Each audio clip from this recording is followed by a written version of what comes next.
Morning বন্ধুরা, কেমন আছো তোমরা? আশা করছি সবাই অনেক ভালো আছো আর আমিও অনেকটাই ভালো আছি। তো সকালবেলা আজকে ঘুম থেকে উঠেই কিন্তু একদম ঘুম থেকে উঠেই ভিডিওটা শুরু করছি। তো সকালবেলা উঠে ঘরের থেকে সাইকেলটা বের করবো। এটা আমার মার সাইকেল। তো আমার মা বাজার টাজার গেলে সাইকেলটা নিয়ে যায়। এককালে এটা আমার বুনুর সাইকেল ছিল। তো চলো সাইকেলটা বের করে নিলে না ঘরটা ঝাড় দিতেও সুবিধা হবে। আর ঘরের সময় সবসময় তো যাওয়া আসা হয়েই থাকে, তো ঘরটা একটু মানে গ্যামজ্যাম লাগে আর কি। তো সাইকেলটা বের করে দরজার সামনে রেখে দিলাম। এভাবে থাকবে এখন সাইকেলটা কিছুক্ষণ। এবার ঘরটা পরিষ্কার করে নেবো। আর ঘরটা জানোই তো বাসি ঘর, একটুখানি অন্ধকার অন্ধকার লাগে। জানলাগুলো খুলে দেওয়ার পর একটুখানি আলো লাগে। তারপরে দেখো ভালো করে চুলটা টান টুন করে বেঁধে নিলাম সারাদিনের কাজকর্মের জন্য, মানে প্রস্তুতি নিচ্ছে আর কি। তারপরে আর কি এদিকে বুনু এখনও ঘুম থেকে উঠিনি, বিছানাটা গুছাতে হবে। তো বুনুকে ডাকছিলাম, তো দেখো ঘুমের মধ্যে কি বলছে। তারপরে এদিকে কালকে না এত গরম লাগছিল রাতে, গরমের মধ্যে না আমি ঘুমের মধ্যে উঠেই বিছানা চাদরটা বের করে নিয়েছি। ওই যে একটা বিছানা চাদর ছিল খুবই মোটা, তো সেটাই তো গরমের দিনে গায়ে নিব। আর গরমের দিনে আমার গায়ে কিছু না নিলে তো একদমই ভালো লাগে না, মানে আমার মনে হয় কি ভূতে আমার পা টেনে নিয়ে যাচ্ছে। একটা যদি পাতলা শাড়ি হয় না, তবু আমি গায়ের উপরে জড়িয়ে নিতে পারি, মানে ভালো লাগে আর কি। তো এদিকে সবসময় মানে জিনিসগুলো ছিল গুছানোই ছিল সুন্দরভাবে। ওই যে ঘুমের মধ্যে উঠে টান মেরে নিয়েছিলাম, তো সমস্ত জিনিস এলোমেলো হয়েছিল। তো ঘুম থেকে উঠেই এগুলো গুছিয়ে নিচ্ছি সুন্দর করে। আর আমাদের এদিকে কীর্তন মনে হয় আজকেই শেষ হয়ে যাবে। তো আজকের দিনটা একটুখানি এইভাবেই ভিডিওটা করে নিচ্ছি। কি করব বলো, বাড়ির একদমই পাশে কীর্তন হচ্ছে, একটু তো আওয়াজ আসবেই। তারপরে কাপড় চাপড়গুলো গুছিয়ে এবার বিছানাটা গুছিয়ে নিচ্ছি। আর কাপড়গুলো না মানে একটা টান মেরেছি ভিতর থেকে, তো সমস্ত কাপড় বের হয়েছিল, এলোমেলো হয়েছিল। তারপরে ওটাকে ভালো করে সুন্দর করে গুছিয়ে নিয়ে এবার এখানে বিছানাটা ভালো করে ঝেড়ে ঝুড়ে টানটুন করে পেতে নেব। আর বুনু ঘুম থেকে উঠেও এখন ব্রাশ করতে চলে গিয়েছে। আর আমার ব্রাশ করা কমপ্লিট। আমি ব্রাশ করে এখানে ঘরের একটু টুকিটাকি কাজগুলো করে নিচ্ছি, গুছিয়ে নিচ্ছি। আর লেপটা বিছানার মধ্যে বেকারই পড়ে আছে, কেন কি এখন আর আমাদেরকে লেপ লাগছে না। লেপ নেওয়ার দিন মনে হয় শেষ হয়ে যাচ্ছে আর কি। এখন কিন্তু একটা পাতলা চাদর হলেই হয়ে যাচ্ছে। কিছুদিন পর তো লেপটা এমনিতেও লাগবে না, তখন ফ্যান ছাড়া থাকাই যাবে না, রাতেও এতটা পরিমাণে গরম লাগবে।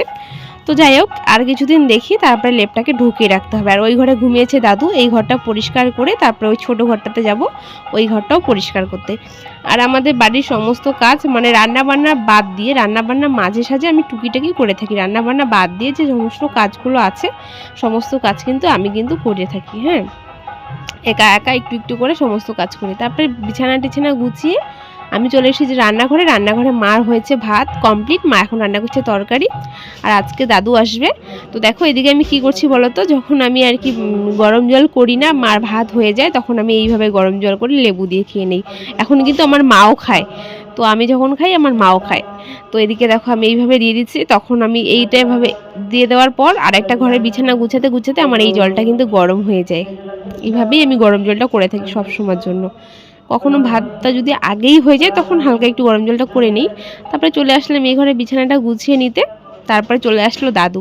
এখন দুপুর 12টার মতো বাজে। দাদু সকালবেলায় বাড়ি থেকে বেরিয়েছে। দাদু নিয়ে এসেছে অনেকগুলো বাদাম আর আলু। তো দাদুকে এই যে চা বানিয়ে দিলাম। আর চাটা না কম হয়েছে, মানে 1 কাপই চা দিয়েছিলাম তো বানিয়েছি। তো দাদু যেহেতু নিজের মানুষ তো কিছু মনে করবে না। তারপরে মা বাজার থেকে আঙ্গুর নিয়ে এসেছে। আর জানো তো এখন বাজারে কিন্তু ফলের দাম আকাশ ছোঁয়া, তো যার জন্য মা একটুখানি ফল নিয়ে এসেছে। আর নিয়ে এসেছে মিষ্টি আর হচ্ছিলো ঝুরি ভাজা। দিদিরাও এসেছিলো সন্ধ্যাবেলার দিকে, দিদিরাও ঝুরি ভাজা এনেছে, লিমকে এনেছিল। তো চলো এগুলোকে এইভাবে ঝুড়ির মধ্যে রেখে দিলাম। আর যেহেতু এখন বিকেলে বলতে পারো, মানে দুপুর টাইমটা আর কি চলে গিয়েছে 12টা থেকে 2টোর মধ্যে, এখন 3:30 বাজে। তো ভাবলাম দাদুকে একটুখানি মিষ্টি আর ঝুড়ি ভাজাটা দিয়ে দিই, দাদু খেয়ে নেক। আর এটা দেওয়ার সঙ্গে সঙ্গে আমি কিন্তু আঙ্গুরটাও দিয়ে দেবো। দাদু না কিচ্ছু খেতে চায় না, তো দাদুর জন্যই আঙ্গুরটা মা এনেছে। আমরা তো সবসময় খেতেই থাকি, কিন্তু দাদু কিছুতেই খেতে চায় না, মানে সবসময় বলে এখন খাবো না, পরে খাবো। যার জন্য আমি কিন্তু জোর করে দাদুকে খাওয়াই। তো এদিকে দেখো আঙ্গুর নিয়ে এসেছে মা। তো আঙুরটাকে ভালো করে ছাড়িয়ে সুন্দর করে ধুয়ে দাদুকে দিয়ে দেবো খেতে।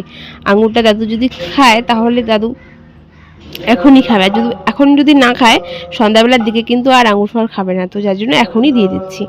দাদুকে আঙুরটা দিয়ে আমি আর বুনু যাব জল আনতে, কেন কি এখন তো আমরা জলের একটু বেশি টানটুন পড়ছে, কেন কি আমরা আগে একদিন জল আনলে 3-4 দিন আরামসে হয়ে যেত। এখন দাদু এসেছে, বুনু এসেছে, এখন একদিন পরপরই জল আনতে হয়। তারপরে এই যে ঝুড়ি ভাজাটা এটা বয়ামের মধ্যে ঢুকিয়ে রেখে দিলাম, কেন কি এটা ছিঁড়ে ফেলেছি, এখন তো ড্যাম হয়ে যাবে, যার জন্য কৌটোর মধ্যে রেখে দিচ্ছি। তারপরে কৌটোর জায়গায় রেখে দিলাম। তারপরে বিকেলের দিকে জামা কাপড় সমস্ত কিছু এগুলো আজকে বুনু ধুয়েছে জামা কাপড়গুলো, জানো তো। ও মানে যখন স্নান করছিল তখন ওকে বললাম জামা কাপড়গুলো ধুয়ে দিতে।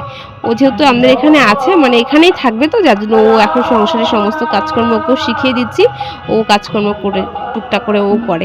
তো এদিকে ও কাপড়গুলো ধুয়েছে, আমি এনে ভাজ করে ঢুকিয়ে রেখে দিচ্ছি। ওকে বলেছিলাম তোকে জামা কাপড় গুছাতে হবে না, একটুখানি ধুয়ে দিলেই হবে। ও জামা কাপড়গুলো ধুয়ে শুকাতে দিয়েছিল, আমি এই যে শুকা থেকে এনে ভাজ করে রেখে দিচ্ছি। তো এখানে দেখতে পাচ্ছ সমস্ত নাইটিগুলো আমি সুন্দর করে কিন্তু ভাজ করে রেখে দিয়েছি। তারপরে দাদু এসে জামা কাপড়গুলো সব এখানে রেখেছে। বুনু এসেছিল, বুনু জামা কাপড় সমস্ত কিছু বের করে আলনার মধ্যে রেখেছে।